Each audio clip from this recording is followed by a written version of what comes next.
आजचं माननीय प्रधानमंत्र्यांचं भाषण झालं. खूप अपेक्षेने मी स्वतः त्या भाषणाकडे पाहत होते, कारण फार अडचणीच्या काळात आपला देश चालला आहे. महामारीतून हळूहळू आपण बाहेर पडतोय, आपणच नाही जग बाहेर पडतंय. त्याच्यामुळे माननीय प्रधानमंत्र्यांना आपल्या सगळ्यांना एक दिशा द्यावी, पुढे राज्यांनी कसं करावं. GSTचं एक नवीन टप्प्यावर उंबरठ्यावर आपण उभे आहोत. राज्य अडचणीत आहेत. कोविडची तिसरी लाट आत्ता ओसरते. चायनाचा एक अतिशय महत्त्वाचा मुद्दा आहे. आज नोकऱ्यांचे फार मोठं आव्हान किंवा अनएम्प्लॉयमेंट ज्याला म्हणूया, किंवा आहेत त्या नोकऱ्या जात आहेत, नवीन नोकऱ्या तेवढ्या जनरेट होत नाहीत असा केंद्र सरकारचाच डेटा सांगतोय. तेव्हा सगळ्या पार्श्वभूमीवर एक स्टेट्समन म्हणून, एक प्रधानमंत्री म्हणून खूप अपेक्षेने आम्ही ते भाषण पाहत होतो, ऐकत होतो. आणि दुर्दैव की आपल्या महाराष्ट्राबद्दल जे माननीय प्रधानमंत्री बोलले, हे मला स्वतःला वैयक्तिकपणे फार दुःख देणारी गोष्ट झाली. आणि मला प्रचंड वेदना झाल्यात की आपल्या महाराष्ट्राबद्दल माननीय प्रधानमंत्री असं का बोलत आहेत. ज्या राज्यांनी फुल ना फुलाची पाकळी म्हणा, पण 18 खासदार भाजपला निवडून दिले ह्यावेळेस, म्हणजे माननीय प्रधानमंत्री आज प्रधानमंत्री आहेत, त्याच्यात मोठा सिंहाचा वाटा हा महाराष्ट्रातल्या मतदारांचाही आहे. आणि त्या महाराष्ट्राच्या मतदारांचा आणि महाराष्ट्राचा अपमान हा काल एक कोविड सुपर स्प्रेडर म्हणून त्यांनी केला. हे खूप धक्कादायक आहे आणि खूप दुर्दैवी आहे. म्हणजे कुठल्याही प्रधानमंत्री, ते भाजपचे प्रधानमंत्री नाही आहेत, ते तुमचे माझे सगळ्यांचे प्रधानमंत्री आहेत, त्या देशाचे प्रधानमंत्री आहेत. आणि एका पक्षाच्या वतीने ते बोलतात आणि एका राज्याच्या वतीने एक प्रधानमंत्री बोलतो, ह्याचं मला भयंकर दुःख झालं की ते म्हणजे एकदा निवडून आले की ते आपले प्रधानमंत्री होतात. त्यांचा मान सन्मान हा आपण सगळ्यांनीच केला पाहिजे. त्याच्यात पक्ष येतच नाही. ती पोस्ट पक्षाची नाही आहे, ती संविधानिक या देशाचा सगळ्यात महत्त्वाचा president of India, prime minister of India देशाचे असतात. त्याच्यामुळे आणखीन ते दुःखदायक होतं महाराष्ट्रासाठी. आणि महाराष्ट्राचं योगदान म्हणजे मी तुम्हाला छोटंसं उदाहरण देते. काल माननीय प्रधानमंत्री अतिशय प्रांजळपणे मी माहिती मांडते की त्यांनी बुकिंग इन श्रमिक स्पेशल ट्रेन्स, आता श्रमिक ट्रेन्सचा जो आढावा हा गव्हर्नमेंट ऑफ रेल्वेजचा कागद आहे, हा महाराष्ट्र सरकारचा कागद नाही, हा केंद्र सरकारचा कागद आहे. ह्याच्यात त्यांनी असं लिहिलेलं आहे की outgoing trains from state, Gujarat राज्यामधून 1033 ट्रेन्स गेल्या, महाराष्ट्रातून 817, पंजाबमधून 400, आणि सगळ्या राज्यांची माहिती आहे. आणि इनकमिंग अँड आउटगोईंग ही सगळी माहिती आहे. त्याच्यात महाराष्ट्र आणि ट्रेन महाराष्ट्र सरकार नाही चालवतो, केंद्र सरकार चालवतं. केंद्र सरकार ठरवतो कुठली ट्रेन कुठून जाणार, किती वाजता जाणार, काय जाणार. आणि त्याच्यामुळे जेव्हा माननीय प्रधानमंत्री म्हणतात की महाराष्ट्राने लोकांना पाठवलं, आमच्याकडे ट्रेन नाहीच आहे हो, आम्ही कुठून ट्रेन, आम्ही ST देऊ शकतो, आम्ही गाडी देऊ शकतो, आम्ही टेम्पो करू शकतो, आम्ही ट्रक करू शकतो, पण रेल्वे नाही करू शकत. त्याच्यामुळे दुर्दैव आहे. खूप म्हणजे मला प्रचंड वेदना होत आहेत की माननीय प्रधानमंत्र्यांनी हे असं वक्तव्य आपल्या महाराष्ट्राबद्दल केलं. दुसरी गोष्ट, आणि मी माहिती तुम्हाला सांगते की हे फॅक्च्युअल पोझिशनवर सांगते तुम्हाला, कोणी मी कुठल्या राज्याचा प्रचार करत नाही आहे किंवा कुणाच्या विरोधात नाही, कारण का मेरा भारत महान, मला महाराष्ट्रातल्या प्रत्येक राज्याबद्दल आदर आहे, प्रेम आहे आणि त्याचा अभिमान आहे मला. माननीय पियुष गोयलांचे मी अनेक वेळा मनपूर्वक आभार मानलेत. रेल्वे मंत्री असताना अनेक वेळा त्यांच्याशी चर्चाही त्या काळात झाली की कोणाला कसं घरी जायचं आहे, ह्याच्यावर कोणावरही अन्याय होऊ नये म्हणून. आता हे बघा, हे माननीय पियुष गोयलांचेच ट्विट्स आहेत. आता या ट्विटमध्ये काय लिहिलेलं आहे, त्यांनी असं लिहिलं आहे, हे उद्धवजींना उल्लेखून लिहिलं आहे, उद्धवजी आशा है कि आप स्वस्थ है, आपके अच्छे स्वास्थ्य के लिए शुभेच्छा. कल हम महाराष्ट्र में 125 श्रमिक सोशल ट्रेन देने के लिए तैयार है. हे मी म्हणत नाही आहे, पीयूष गोयल म्हणत आहेत. आप बताइए कि अपने पास श्रमिकों की लिस्ट तैयार है, इसलिए आपसे अनुरोध है. हे मी म्हणत नाही आहे, हे पीयूष गोयल म्हणत आहेत की महाराष्ट्राला किती श्रमिक ट्रेन्स पाहिजेत, किती लोकांना पाठवायचं. आणि तो पुरा थ्रेड आहे. म्हणजे मी जे बोलते हे अतिशय वेदनेने बोलते. मला वाईट वाटलं आहे की हे आपल्या राज्याबद्दल असं का बोलत आहेत याचं. आणि पियुष गोयल हे आपल्या महाराष्ट्राचे पुत्र आहेत. ते महाराष्ट्राला मदत करू पाहतात.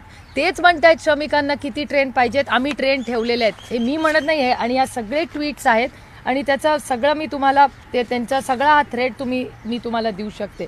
त्यांनी पुन्हा एकदा लिहिलं आहे, सभी निर्धारित जानकारी जैसे कहाँ से ट्रेन चलेगी, यात्रियों को ट्रेन के हिसाब की सूचना, उनके मेडिकल सर्टिफिकेट्स और कहाँ ट्रेन जाए, ये सब सूचना अगले 1 घंटे में रेलवे की महाप्रबंधक तक पहुँचाने की कृपा करे, जिससे हम ट्रेन की योजना समय पर कर सके.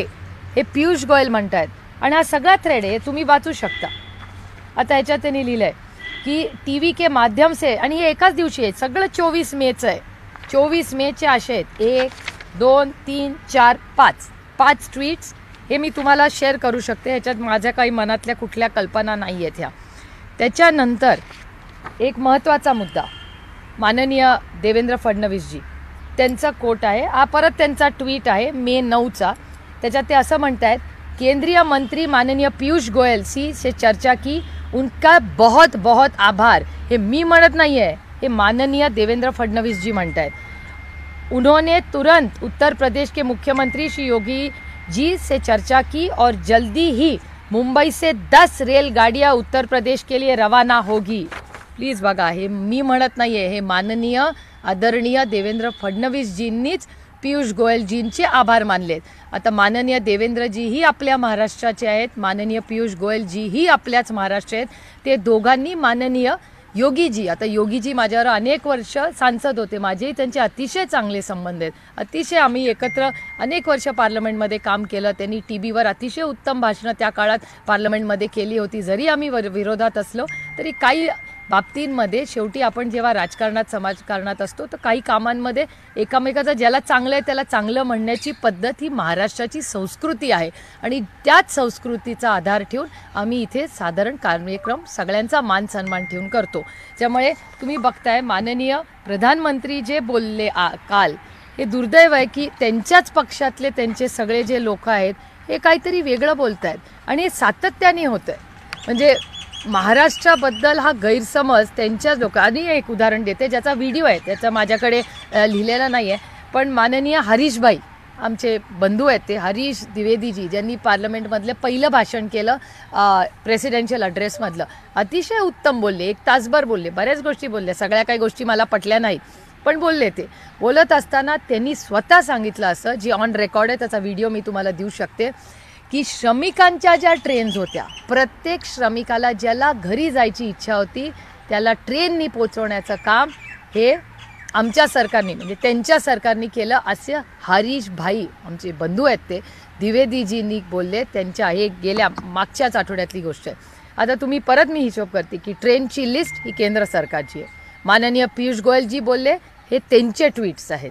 माननीय देवेंद्र फडणवीसजी बोलले, त्यांनीच पीयूष गोयलांचे आभार मानले, ही त्यांचा ट्विटवर त्यांनी मानलेले आहेत. त्याच्यानंतर माननीय आमचे बंधू हरीश द्विवेदीजी जे मागच्या आठवड्यात पार्लमेंटमध्ये बोलले, त्यांनीही या श्रमिकांना कसं माननीय मोदीजींनी व्यवस्थित घरी पोचवलं ह्याच्याबद्दल लिहिलं आहे. त्यामुळे मला आणि ही माणुसकी विसरलो आपण या महामारीमध्ये.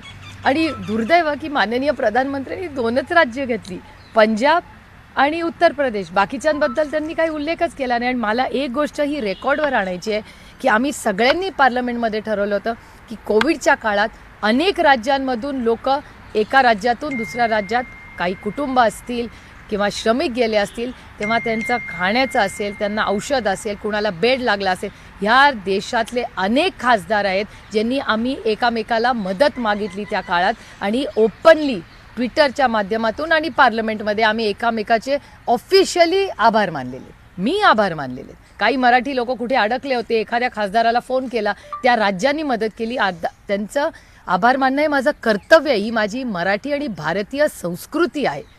तसंच अनेक भाजपचे खासदार आहेत ज्यांनी ऑन रेकॉर्ड महाराष्ट्राचे आभार मानलेत की आमच्या छत्तीसगड असेल, झारखंड असेल, UP असेल, बिहार असेल, त्यांचे आम्हाला फोन आले आणि त्यांचाही मनाचा मोठेपणा आहे की त्यांनी पार्लमेंटमध्ये महाराष्ट्र सरकारचे, आमच्या सगळ्यांचे आभार मानले. काय माणुसकी विसरलो आहे आपण? इतकं आपलं राजकारण आता अशी इतकी पातळी झाली आपली खालची की आपण माणुसकी पण विसरणार आहोत अशा काळात.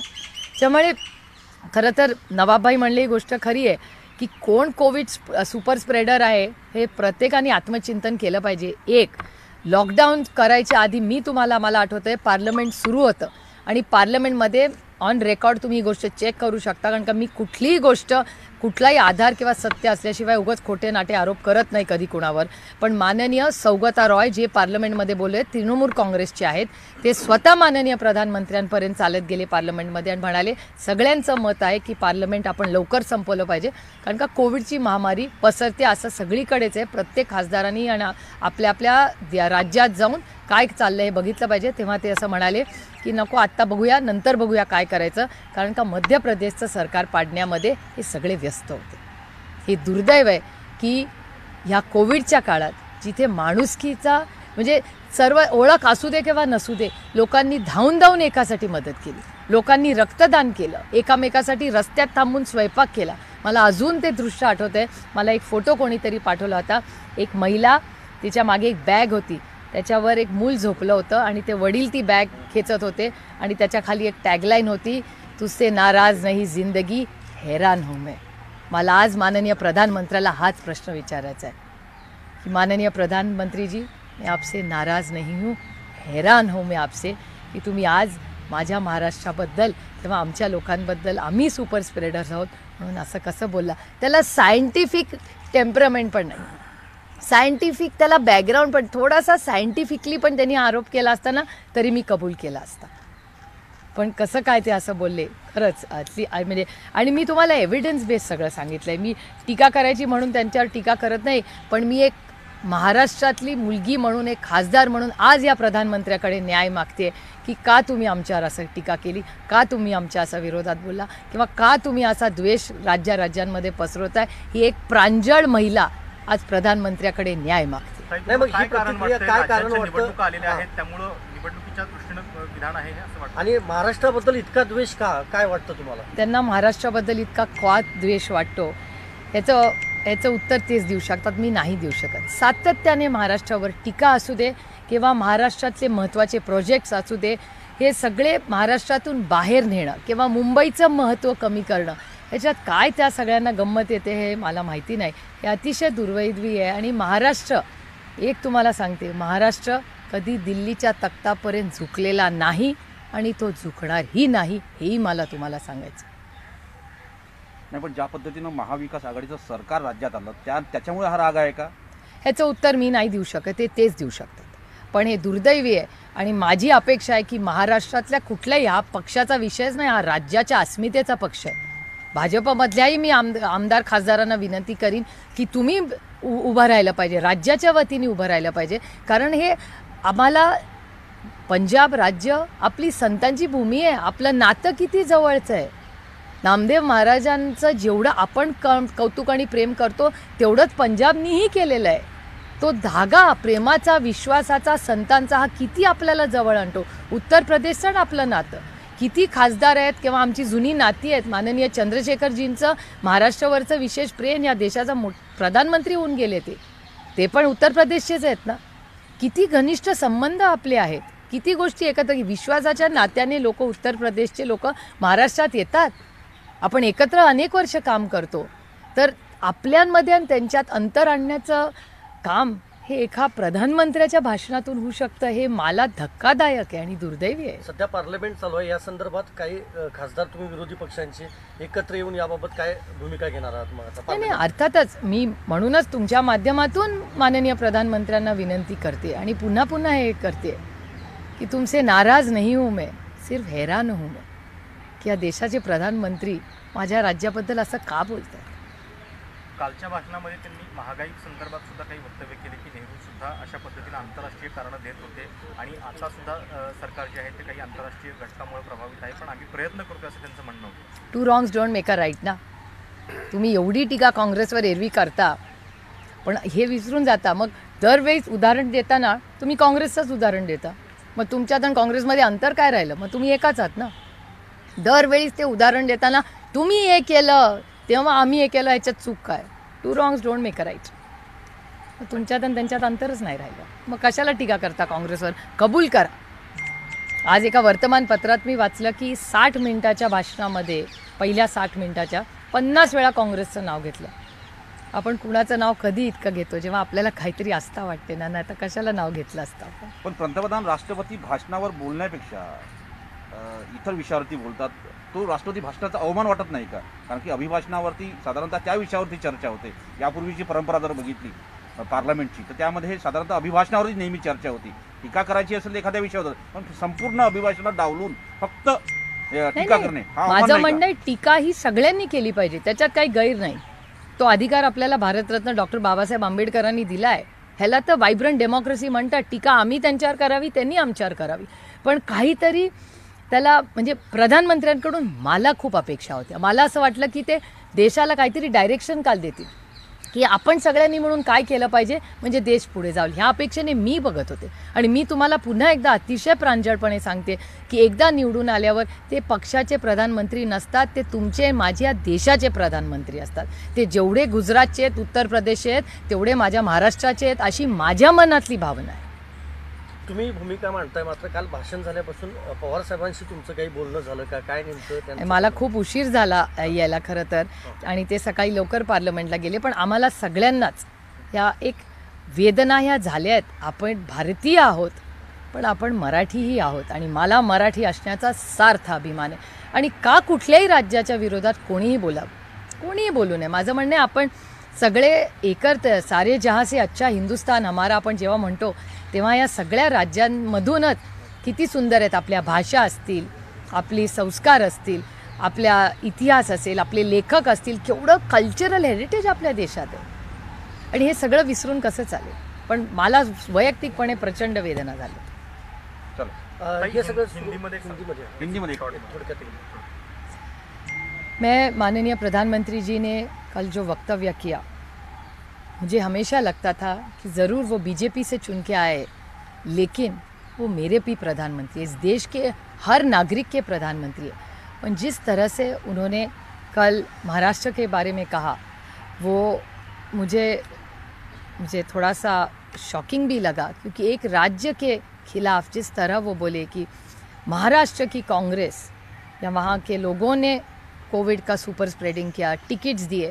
मैं सिर्फ उनको पूछना चाहती हूँ एक तो कि जो एविडेंस है हमारे पास, उसमें उन्होंने कहा कि ट्रेनें महाराष्ट्र सरकार ने लोगों को भेजा और उसके कारण कोविड सब जगह हुआ.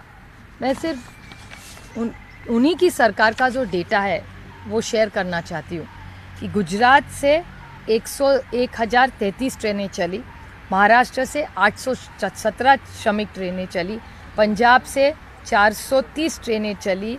ये सारा डेटा मेरा नहीं है, ये केंद्र सरकार का डेटा है जो उनका है, मेरा नहीं है ये. और मैं और एक चीज़ कहना चाहती थी. उस वक्त मेरे भाई पीयूष गोयल जी, वो मंत्री थे रेल के, ट्रेन में हमारी ट्रेनें रेडी है. उसके बाद माननीय देवेंद्र जी जो मुख्यमंत्री रहे महाराष्ट्र के, उनका एक ट्वीट है जिनमें उन्होंने केंद्रीय मंत्री पीयूष गोयल जी से चर्चा की. उनके बहुत बहुत आभार. उन्होंने तुरंत उत्तर प्रदेश के मुख्यमंत्री योगी जी से चर्चा की और जल्द से जल्द मुंबई से 10 ट्रेन रेलगाड़ियाँ उत्तर प्रदेश के लिए रवाना होगी. तो इसमें योगी जी का भी योगदान है. तो योगी जी और पीयूष गोयल जी और देवेंद्र फडणवीस जी एक दूसरे के आभारी है कि उन्होंने ट्रेन एक दूसरे को दी है श्रमिकों के लिए. तो सुपर स्प्रेडर हम कैसे बने? आप हमें सुपर स्प्रेडर कह रहे हो, और ये एविडेंस देखिए आप. और ये सारा ट्विटर पे है, कोई मैंने बनाई हुई चीज़ें नहीं है. आप सब वेरीफाई कर सकते हैं. ये सारे आपके लिए मैं शेअर कर सकती हूँ, ये पूरे डिटेल्स. राज्यात एक विषय असा आहे, लता दीदींच्यावर अंत्यसंस्कार झाल्यानंतर त्यांचं स्मारक शिवाजी पार्कमध्ये व्हावं अशी एक मागणी होती. आणि राम कदमांनी पवार साहेबांना एक पत्र लिहिलं की महाविकास आघाडी सरकारला तुम्ही सांगणार का की तिथं स्मारक बनवण्यात यावं. मला वाटतं पवारसाहेब त्याचं उत्तर द्यायला खंबीर आहेत. जर त्यांना पत्र लिहिलं असेल तर त्याचं ते उत्तर देतील. पण भाजप राजकारण करते असं वाटतं स्मारक. मी त्याचा काही फारसा विचार करत नाही. दीदी गेल्यामुळे सगळ्यांना आपल्याला दुःख झालेलं आहे. आता त्याच्यातून सावरही होतं. आधी इतके असंवेदनशील होऊया नको की माणूस गेला आहे, अजून त्याची अस्थी पण आपण नाही घेतलेल्या, आणि त्याच्या आधीच ह्या चर्चा होत आहेत. ह्याच्यात सगळे किती असंवेदनशील आहेत. मी तर त्या धक्क्यातूनच अजून बाहेर नाही आले. तुमचा एक फोटो देखील सोशल मीडियावर व्हायरल झाला होता. महाराष्ट्राची संस्कृती त्या ह्यानं देशानं पाहिली असं देखील कौतुक तुमचं करण्यात आलं. त्याच्यात काय कौतुक नाही हो. कुठलीही आई किंवा वडील, तुम्ही तुमच्या आईवडिलांचं नाही का करणार, त्याच्यात काय कौतुक. हे आपले संस्कार आहेत आणि ते पाळलेच पाहिजे. त्याच्यात काही कौतुकाची अजिबात गोष्ट नाही. Okay, thank you. चला, थँक्यू. हा डेटा कुणाला पाहिजे आणि तो व्हिडिओ पण आहेत सगळे. मी जे बोलले ते सगळं व्हिडिओवर आहे माझ्याकडे. द्या ना ते व्हिडिओ आम्हाला. You know that